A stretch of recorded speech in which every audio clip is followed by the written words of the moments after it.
honestly, I think that the president's speech was a national embarrassment. The fact that the president of the United States, the titular leader of the free world, had to be schooled on environmental change and environmental catastrophe by a 17-year-old is really quite embarrassing. I mean, the president is in complete denial. And the fact that he refers to prophets of doom and gloom, scientists, world leaders, global business leaders, virtually everyone on the global stage agrees and understands that we need to take dramatic action to reverse the climate change, the increasing temperatures, and he simply refers to them as socialists, as prophets of doom and gloom. I mean, it's embarrassing. It flies in the face of science, and it flies completely in the face of the American public. The American public wants action.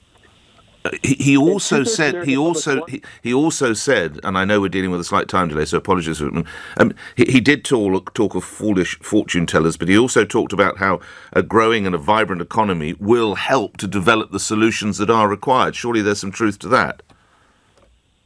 Well, I mean, I think, honestly, the global business elite, there was a survey recently of the global business elite, and one of the biggest concerns was U.S. politics. And I think that the leaders gathered in Davos are really scratching their heads and trying to figure out how Donald Trump expects to attract global investment in the U.S. when he puts his head in the sand and refuses to recognize that the greatest challenge to our planet is in climate change.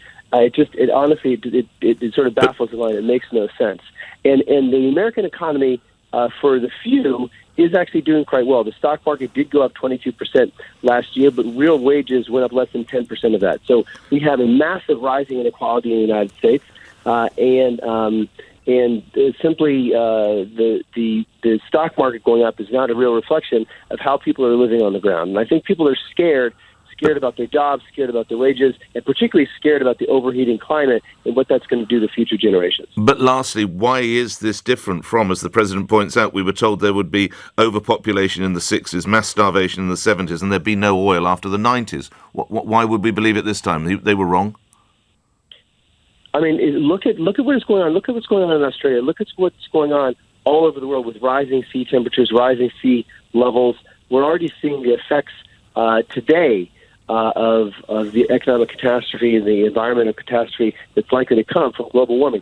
Virtually every scientist on the planet, every business leader on the planet, every political leader, for the most part, on the planet, understands, believes, and accepts that climate change caused by mankind is, in fact, a reality.